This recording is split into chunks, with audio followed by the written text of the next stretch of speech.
Hello friends, आपका एक बार फिर से स्वागत है मेरे चैनल एक्सेल टाइप पर। और आज मैं आपके लिए एमएस से रिलेटेड एक क्वेश्चन लाया हूँ। तो चलिए अपने क्वेश्चन पे चलते हैं और देखते हैं क्या है क्वेश्चन।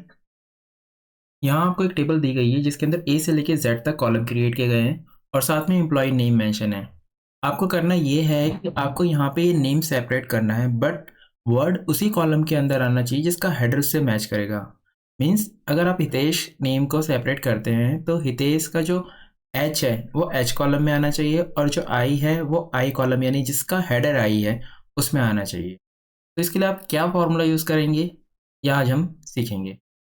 तो सबसे पहले तो आपको जब आप क्वेश्चन कोई रीड करते हैं तो आपके माइंड में उससे रिलेटेड फॉर्मूले आने चाहिए। तो अगर हमें किसी भी नाम को सेपरेट करना होता है तो या तो हम लेटेस्ट फंक्शन जो आया हुआ है टेक्स्ट स्प्लिट से उसे सेपरेट करेंगे, या फिर हम उसके अंदर मीड का फॉर्मूला यूज़ कर सकते हैं। मीड का फॉर्मूला कैसे कि हम यहाँ पे लेफ्ट और राइट और मीड के बेस पे भी नंबर्स को वर्ड्स को सेपरेट करते हैं। तो यहाँ पे ये मीड के फंक्शन के थ्रू मैं आपको करके दिखाऊंगा कि आप कैसे इस नंबर को स्प्लिट कर सकते हैं। हमारे पास यहाँ पे दो फॉर्मूले हमें लगाने होंगे, एक मीड लगाना होगा और एक सर्च लगाना होगा। सर्च या फाइंड, फाइंड केस सेंसिटिव होता है इसलिए हम फाइंड का यूज़ ना करके हम इसके अंदर सर्च का यूज़ करेंगे।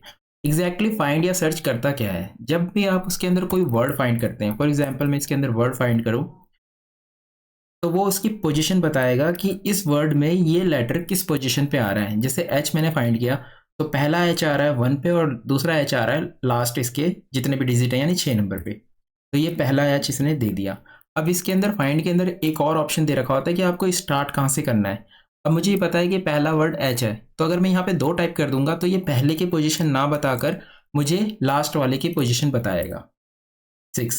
ठीक है, लेकिन अगर यही मैं यहाँ पे एच स्मॉल में कर दूं तो फिर ये एरर दे देगा, यानी इसका पहला वर्ड इसे मिलेगा नहीं और 2 के बाद ये जब आगे फाइंड करेगा तो इसे जो स्मॉल में एच लिखा हुआ है वो इसे फाइंड आउट नहीं होगा और ये एरर दे देगा। लेकिन अगर यहीं पे हम फाइंड की जगह सर्च का फॉर्मूला लगाएं तो सर्च केस सेंसिटिव नहीं होता और वो इस फॉर्मूले को यानी एकदम एग्जैक्ट रन कर जाएगा।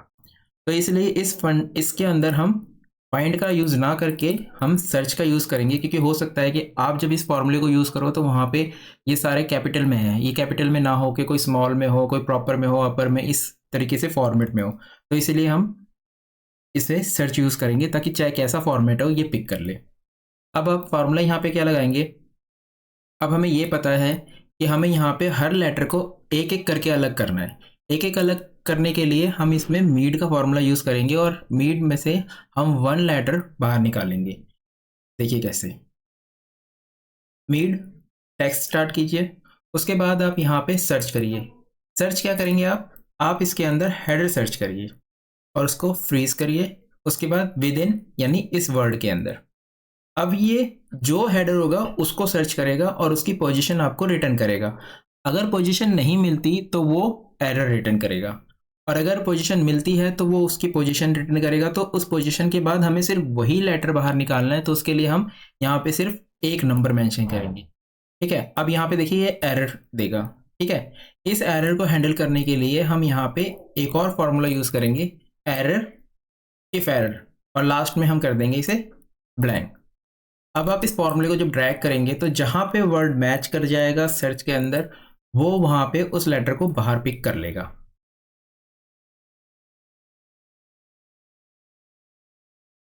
ठीक, तो देखिए यहाँ पे जो हेडर मैच हुआ उसने वैल्यू पिक कर लिया और बाकी सारी इफ एरर के अंदर आने की वजह से ब्लैंक हो गई। अब अगर इस फॉर्मूले को मैं नीचे ड्रैग कर दूं तो ये बिल्कुल जिस नेम पे आप फॉर्मूला लगा रहे हैं उस नेम के अकॉर्डिंग रन करेगा। जहां जहां वर्ड है इसने वो वर्ड वहां पे निकाल दिए।